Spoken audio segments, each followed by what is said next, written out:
ski pour débuter, puisqu'il y a 2 mois des Jeux de Sochi, les Français sont plutôt en forme. À l'image de la fusée Tessa Worley, la Française a remporté hier le géant de Saint-Moritz devant la Suédoise Lindell Vikerby et la Slovène Tina Maze. C'est sa toute première victoire cette saison, la 8e en Coupe du Monde. Voilà, après un mauvais résultat à Zolden, un top 10 à Beaver Creek, et aujourd'hui j'arrive finalement à skier à mon niveau et à faire ce que je veux. C'est vrai que la confiance vraiment elle se reconstruit petit à petit et ça fait beaucoup de bien ce résultat. Et voilà, ouais, l'émotion aujourd'hui elle est intense et ça fait énormément du bien, surtout que là maintenant on arrive sur les étapes françaises, donc ça fait chaud au cœur. Et c'est encourageant également pour Jean-Baptiste Grange, 4e lui du slalom de Val d'Isère, tout près du podium donc, après 2 ans de graves blessures. C'est la 2e place quand même. Pas de vainqueur hier soir entre Lyon et Marseille. De partout au stade de Gerland, Lacazette et Gomis sont les buteurs. Côté lyonnais, ce sont Gignac et Thauvin qui sont revenus au score à chaque fois pour Marseille. Le scénario se répète pour l'OL qui ne gagne plus. Il n'y a pas d'échelle dans la déception, si ce n'est que là, on a quand même montré de très très belles choses face à une équipe quand même du niveau de Marseille qui est en Champions League. Donc je pense que mon équipe a vraiment très très bien joué pendant assez longtemps. On a fait un de nos meilleurs matchs, voilà, ça n'a pas débouché sur les 3 points et ça nourrit pas mal de regrets.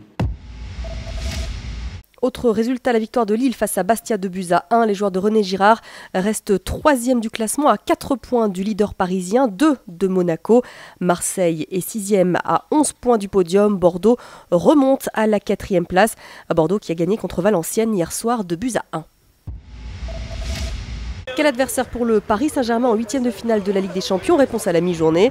Arsenal, Manchester City, Galatasaray ou encore Leverkusen, Milan AC, Schalke 04 ou bien le Zénith Saint-Pétersbourg.